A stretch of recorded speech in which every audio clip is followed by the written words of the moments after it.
I will speak to you as if we were gathered in a quiet hall, the light subdued, the air heavy with expectancy, where one does not come to be comforted but to be confronted.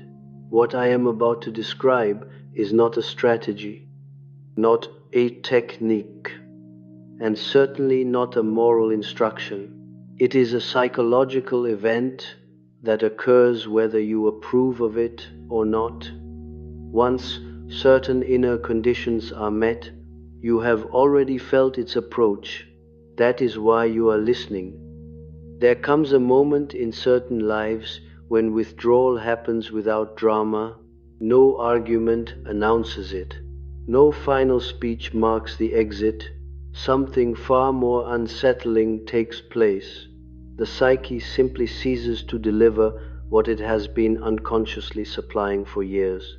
Attention dries up. Emotional fuel is no longer available.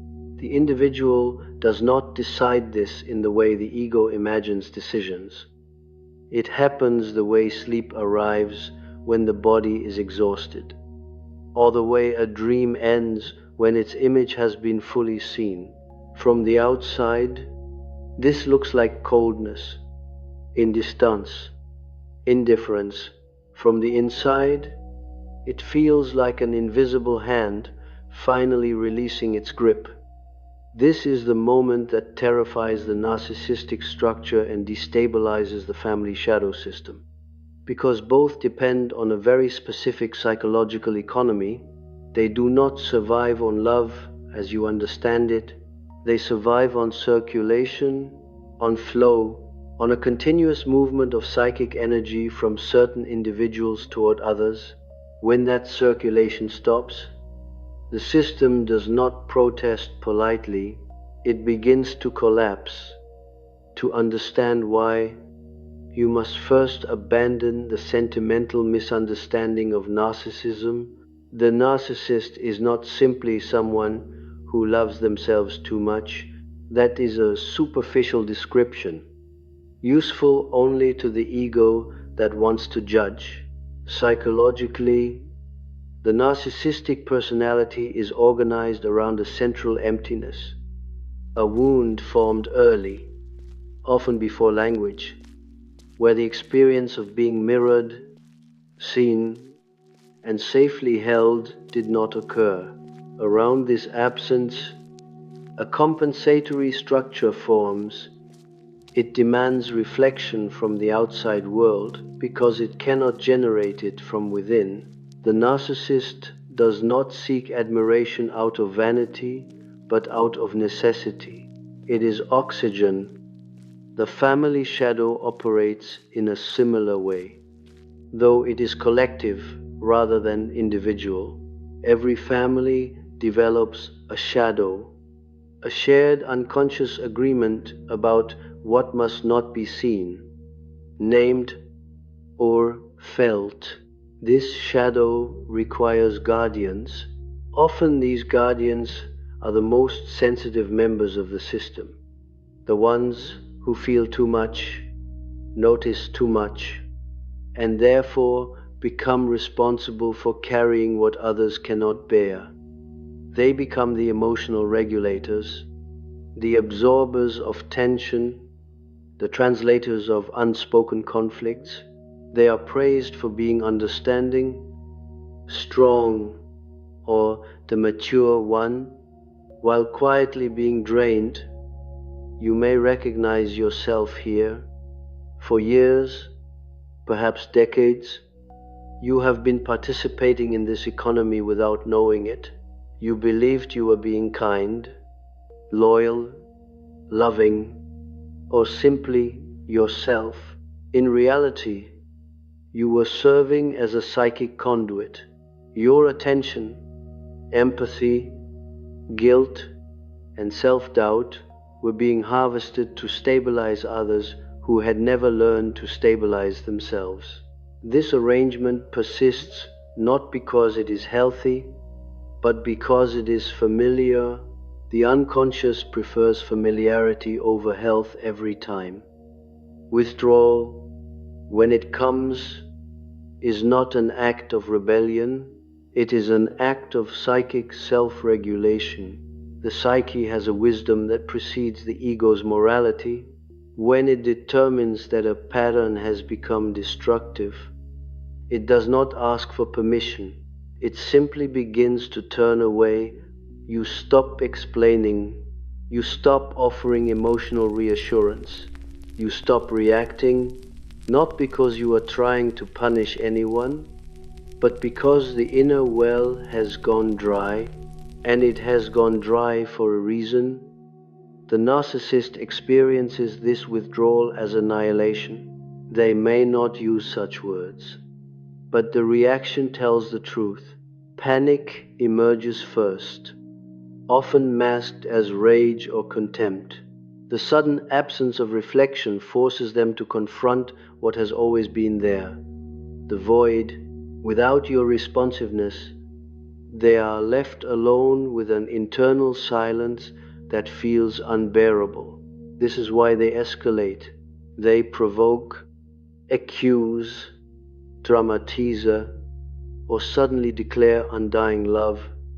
These are not contradictions. They are desperate attempts to restart the flow. The family shadow reacts differently but no less violently. Systems that have relied on one person to hold what is unspoken do not simply adjust when that person withdraws.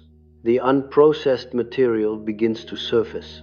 Conflicts that were once diffused by your presence now collide directly. You may notice that chaos increases in your absence. This is often interpreted as proof that you are selfish or abandoning the family. In truth, it is proof that the system was never stable to begin with. Here, it is essential to understand that withdrawal is not the same as isolation. Isolation is a defensive maneuver of the ego, often driven by fear or resentment. Withdrawal, in the sense I am describing, is an inward turning of libido. Energy that was once compulsively directed outward is now being reclaimed by the self. This is why it feels both frightening and oddly relieving. You are not shutting down, you are reorganizing. In my clinical work, I observe that such moments are often preceded by dreams. The psyche announces its intentions symbolically long before the ego understands. One patient dreamed repeatedly of leaving a crowded house and walking into a forest at dusk. Another dreamt of a lamp being turned off in a room where others were still talking loudly. These images are not about escape, they are about conservation. The psyche is saying, enough has been given. What collapses when you withdraw is not love. Despite what you may be told, what collapses is dependency disguised as connection. True relationship does not require one person to disappear for another to exist. When your absence causes disintegration rather than adjustment, you are witnessing the exposure of an unconscious structure that was never mutual. This is why guilt arises so intensely at this stage. Guilt is the emotional guardian of old contracts. It appears whenever you violate an unconscious agreement, especially one formed in childhood. The child who learned that love was conditional, that harmony depended on their compliance, grows into an adult whose nervous system equates withdrawal with danger. Even when the adult mind knows better, the body remembers. This is not weakness, it is imprint. Yet something else is present now, something that was not there before, a quiet authority. You may not feel powerful in the conventional sense, but you feel less available to manipulation, less reactive, less eager to explain yourself into exhaustion. This is the emergence of the self as a regulating center, no longer outsourcing its stability to the approval of others. From the narcissist's perspective, this is intolerable. They cannot negotiate with a silence that does not hate them. Hatred at least acknowledges their importance. Indifference does not.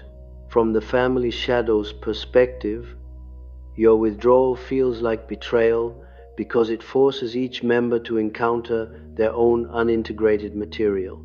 Shadows prefer darkness, but they rely on someone else to carry it. Do not romanticize this phase. Withdrawal is not peaceful in the beginning. It is lonely.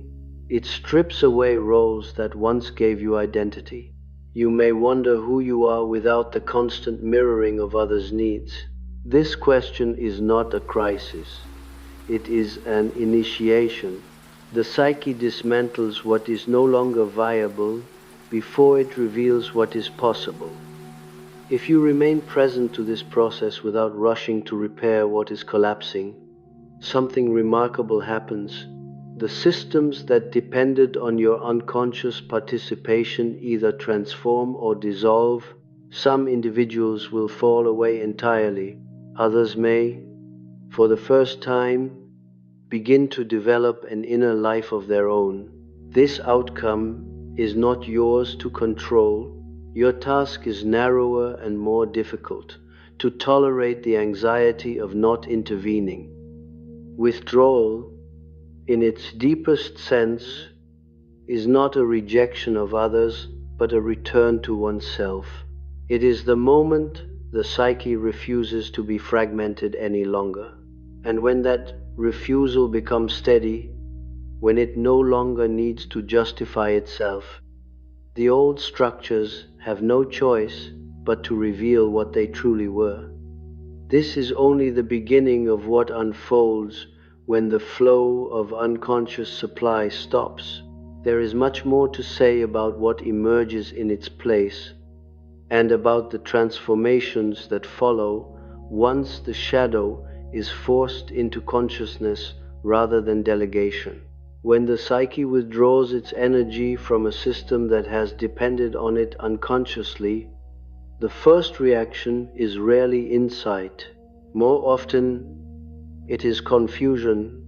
You may notice that those around you begin to behave as if gravity itself has shifted.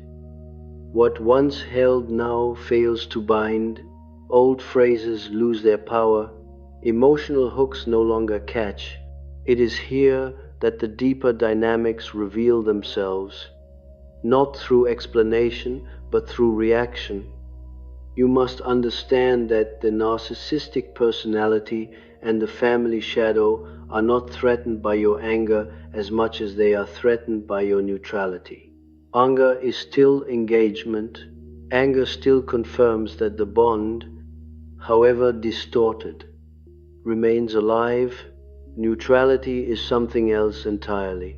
It is the quiet refusal to continue animating a structure that cannot stand on its own. This is why neutrality is often misread as cruelty. The psyche that has relied on your responsiveness experiences your calm as abandonment, because it has never learned to self-soothe or self-reflect. At this stage, many individuals are tempted to retreat back into the familiar role. The discomfort of watching others destabilize can feel unbearable, especially if you were trained from early life to equate your worth with your usefulness. Here, the unconscious speaks in the language of fear. If I do not return, something terrible will happen. This belief is rarely examined, yet it governs entire lifetimes. In truth, what feels terrible is not destruction, but exposure. Systems collapse only when they are no longer protected from their own imbalance. I have seen this pattern repeatedly in families where one child became the emotional axis around which everything revolved. Often this child was the most perceptive, the one who sensed the parents' unspoken tensions and instinctively moved to relieve them. Over time, This child's individuality was slowly eclipsed by function. They became the listener, the mediator, the one who understood. Their withdrawal later in life feels to the family like the removal of a load-bearing wall. Panic ensues, not because love has vanished, but because the illusion of stability has been stripped away. The narcissist reacts in a parallel manner, though with more dramatic oscillations. Deprivation of supply exposes the primitive defenses beneath the polished surface. You may observe sudden grandiosity, as if they are inflating themselves to compensate for the loss of reflection. Or you may see collapse, depression, and pleas for rescue. Both reactions stem from the same source, an ego structure that cannot regulate its own self-esteem. What is crucial here is not to interpret these reactions as evidence of your wrongdoing. The psyche has a way of assigning blame to whatever disrupts the status quo, but psychological development is inherently disruptive. Individuation does not occur politely, it occurs through rupture, through the breaking of unconscious identifications that once ensured belonging at the cost of authenticity. This is where the shadow enters with greater force. Your withdrawal brings your own shadow closer to consciousness, because you are no longer projecting it outward through compulsive caretaking. Feelings you once managed by tending to others now demand your attention. Resentment, grief, exhaustion, and even rage may surface. These emotions are not signs that withdrawal was a mistake. They are the accumulated contents of years spent neglecting your own psychic life. Dreams at this phase often shift in tone. Where earlier dreams announced departure, now they may depict confrontation. You might dream of standing silently while others argue, or of watching a structure crumble without intervening. These images reflect the psyche's attempt to recalibrate your sense of responsibility. You are being asked to witness without rescuing, to remain present without dissolving into the needs of the collective. This witnessing is profoundly unsettling for those who have lived as mirrors. A mirror has no content of its own. It exists to reflect. When you cease to function as such, the question arises, who am I, if not this role? The ego may scramble to find substitutes, new relationships, new obligations, new identities, but the deeper work requires restraint. Something new cannot emerge if the old pattern is merely redirected. Withdrawal also reveals a paradox that the moral mind struggles to accept, that your presence was never purely benevolent. However, loving your intentions, your participation sustained a system that prevented others from developing their own psychological musculature. By always absorbing tension, you denied them the opportunity to encounter it. This is not an accusation, it is an observation. The psyche often chooses the lesser evil, and unconscious caretaking feels preferable to open conflict. Yet, growth demands friction. For the narcissist, this friction is experienced as humiliation. Without external affirmation, they are forced into an encounter with their own dependency. Some will respond by seeking new sources of supply. Others may attempt to reassert control through guilt or moral appeal. Rarely, very rarely, withdrawal triggers genuine introspection. This outcome cannot be engineered. It occurs only when the individual is capable of tolerating inner emptiness without immediately filling it. The family shadow, meanwhile, begins to fragment, secrets surface, alliances shift, Old narratives are questioned. You may be blamed for this upheaval, accused of changing or becoming distant. In one sense, this is accurate.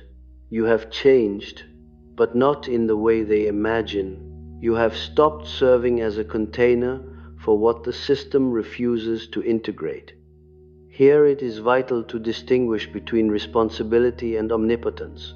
You are responsible for your own psyche, not for maintaining the equilibrium of others at the expense of your integrity. The fantasy that everything will fall apart without you is a residue of childhood omnipotence, a belief that once gave you purpose, but now binds you to exhaustion. As withdrawal stabilizes, a subtle shift occurs within you. The compulsion to explain diminishes, silence becomes less threatening. You may find that you can be present without performing, without smoothing edges or anticipating reactions. This is not detachment in the cold sense, it is differentiation. You are no longer fused with the emotional weather of those around you. From the outside, this can look like emotional distance. From the inside, it feels like coherence. The psyche is no longer scattered across multiple external demands.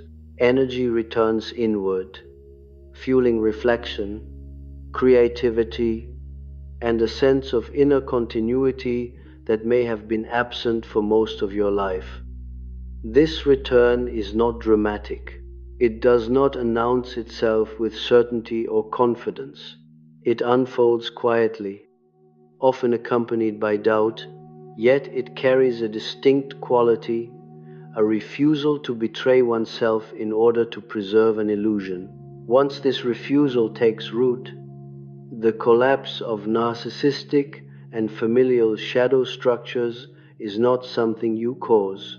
It is something you allow. In the next movement of this process, the question is no longer why others react as they do, but how you relate to what emerges in the space you have reclaimed. Withdrawal creates a vacuum, and vacuums invite new formations. What fills that space, and how the self begins to organize around it, reveals the deeper purpose of this seemingly destructive act. When the outer bonds loosen and the familiar structures no longer dictate your movements, you enter a psychological territory that few are prepared for. Because it offers neither immediate relief nor clear instruction, the silence that follows withdrawal is not empty. It is populated by images, memories, impulses, and questions that were previously drowned out by constant adaptation to others. This is the space where the self begins to speak, not in commands, but in symbols. At first, this inner presence can feel strangely impersonal. You may notice that you are less preoccupied with how you are perceived, yet not fully anchored in who you are. This in-between state is unsettling because the ego prefers fixed identities, even painful ones, to ambiguity. For years, your identity was reinforced through function. The one who understands, who absorbs, who mediates, who remains reasonable when others collapse. When that function dissolves, the ego experiences a kind of mourning. Something has died, even if that something was slowly killing you. This mourning is often misunderstood. You may assume you are grieving the loss of connection, when in fact you are grieving the loss of certainty. The old role told you who you were in relation to others. Without it, you are confronted with the task of self-definition, which the psyche approaches cautiously. Individuation does not rush. It unfolds the way a dream unfolds, by association, by repetition, by subtle variation. During this phase, the unconscious often produces images of boundaries. People dream of doors that will not open, or of standing on a shoreline, watching waves approach but not quite reach their feet. These images reflect a new psychic configuration. You are no longer merged, yet you are not isolated. The psyche is experimenting with distance, testing how much separation can be tolerated without fragmentation. This experimentation can provoke anxiety, especially if your nervous system was shaped in an environment where closeness equaled safety. Withdrawal may trigger old fears of abandonment. Now redirected inward, you may ask yourself whether you have become cold, selfish, or unloving. These questions arise because the moral vocabulary you inherited was designed to preserve the old system. It has no language for differentiation. It knows only fusion and rejection. Here it is crucial to understand that the psyche does not measure health by harmony alone. Too much harmony, achieved through suppression, produces stagnation. The self seeks balance, not peace at any cost.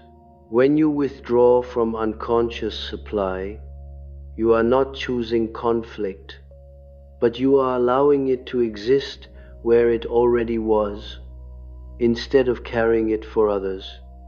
As this realization deepens, you may observe a subtle shift in your perception of the narcissist and the family system. They no longer appear as omnipotent figures or overwhelming collectives. You begin to see their fragility, not with contempt, but with clarity. The narcissist's grandiosity reveals itself as a brittle shell. The family's moral certainty exposes its dependence on denial. This clarity does not compel you to act. It simply frees you from illusion. Yet clarity alone does not resolve the tension. The psyche now asks a different question. What will you do with the energy that has returned to you?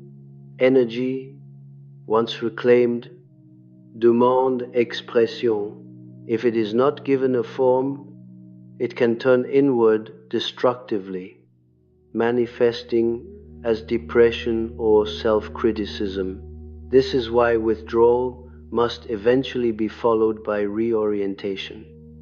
Reorientation does not mean re-entering old patterns under a new justification. It means allowing new values to emerge organically. Many people at this stage feel drawn to activities that have no immediate social function: writing, studying, walking alone, engaging with dreams or symbols. These pursuits are not escapes, they are containers. The psyche requires vessels in which to pour what it has recovered. You may notice an increased sensitivity to falseness. Conversations that once felt tolerable now seem draining. Situations that rely on pretense become exhausting. This is not because you have become judgmental, but because your inner alignment has sharpened. The psyche resists fragmentation more strongly once it has tasted coherence.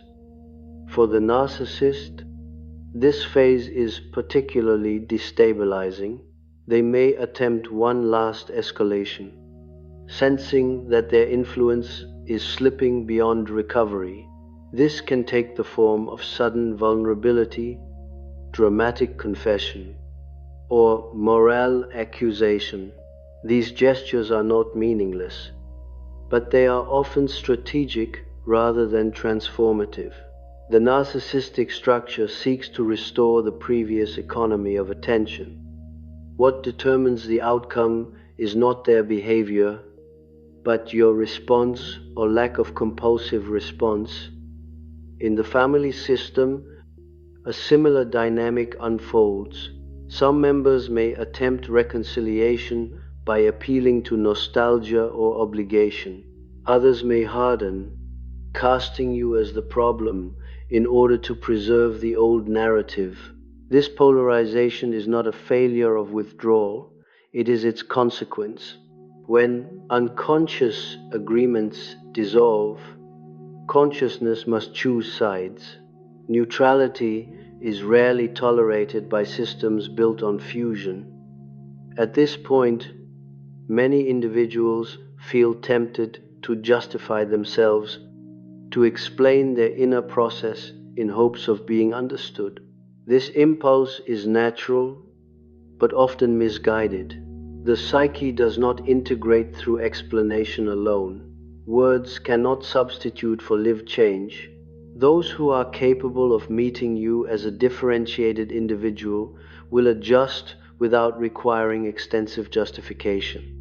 Those who are not will interpret any explanation through the lens of threat.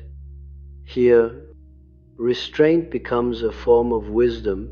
Silence is no longer a defense, it is a boundary.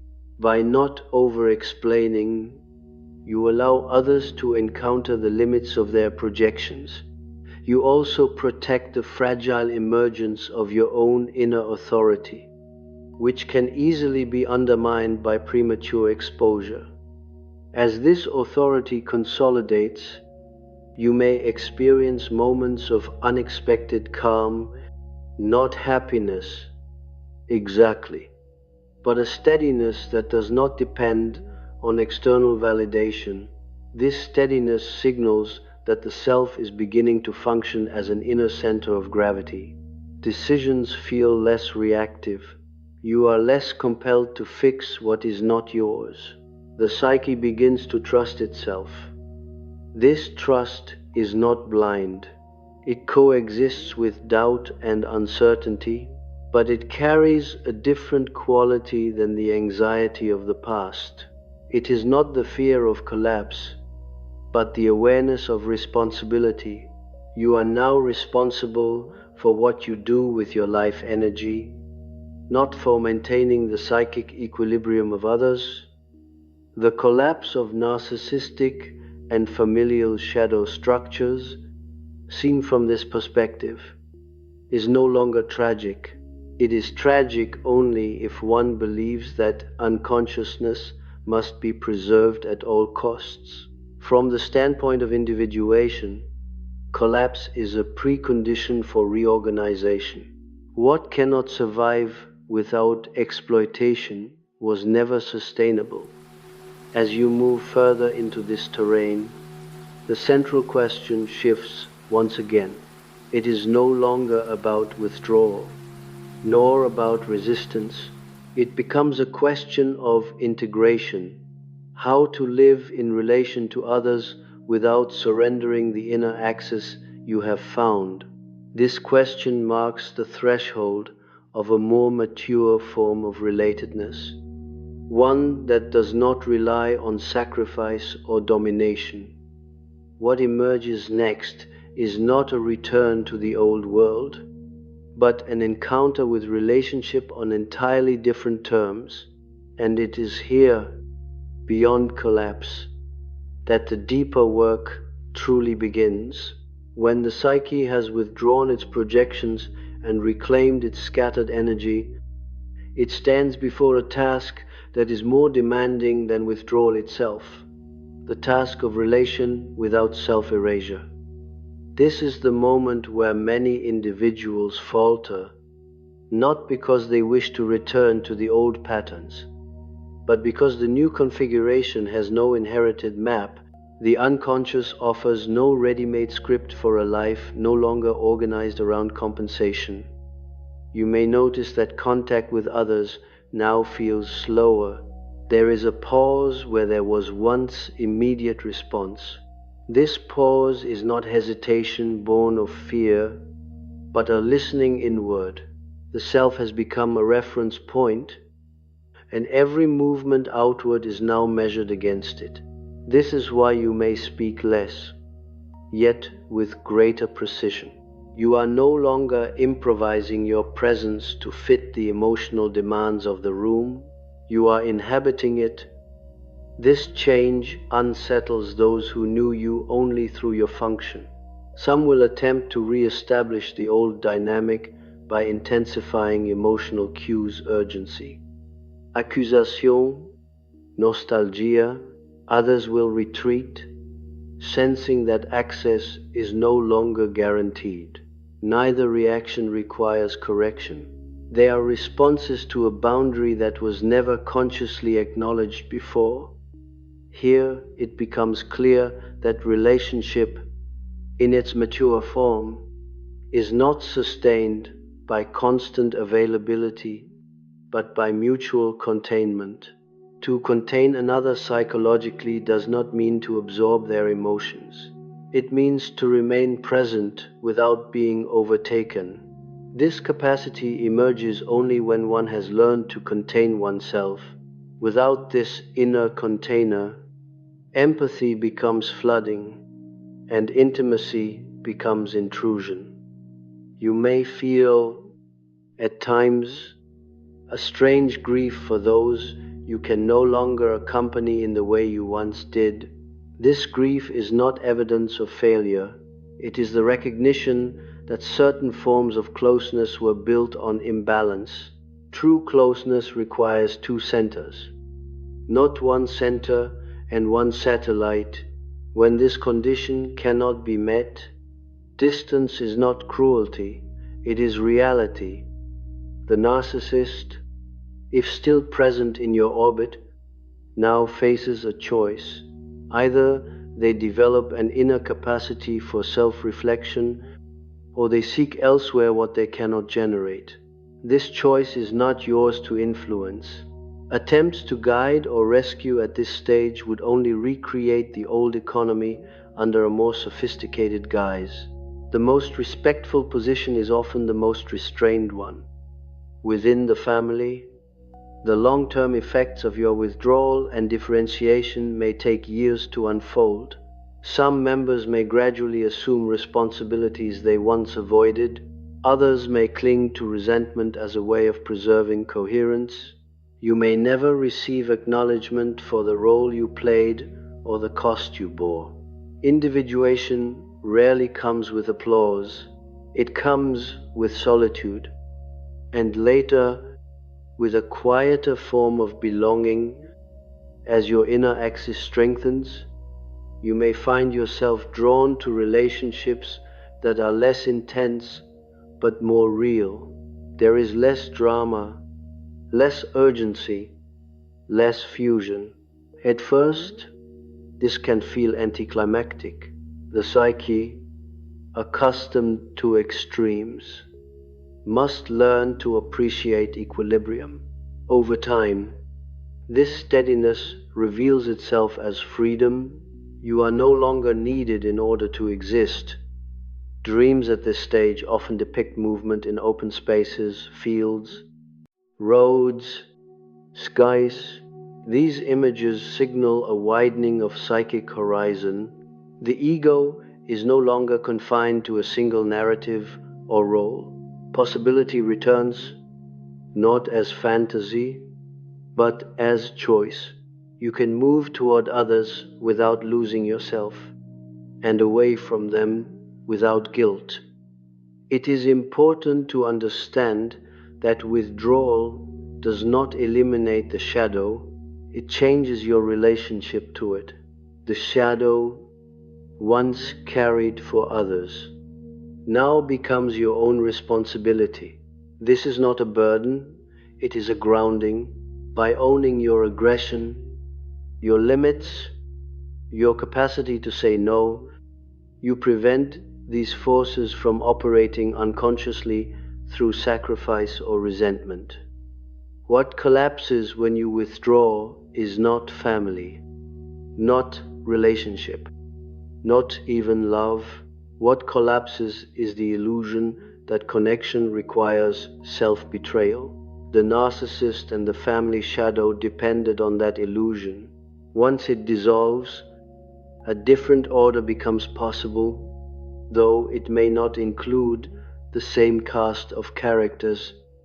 At the deepest level, this process is an encounter with fate, not fate as external destiny, but fate as inner necessity. The psyche moves toward wholeness with or without the ego's consent. When you withdraw from what diminishes you, you are not asserting superiority. You are aligning with a movement that is older and wiser than personal will. In this alignment, something quiet but irrevocable occurs. You no longer fear collapse, neither your own nor that of others. You understand that what collapses was already hollow, and what remains has earned the right to endure. This understanding does not harden you, it simplifies you. You stand, finally, not as a function, not as a mirror, not as a container for the unlived lives of others, but as a person in relation to their own depths. From this position, you can engage the world without being consumed by it. And if you choose solitude at times, it is not exile, it is communion with the self. This is the hidden meaning of withdrawal, not disappearance, but return, not abandonment, but recentering. And when the psyche completes this movement, it no longer asks whether others approve. It listens instead for a quieter confirmation, one that arises from within and does not fade.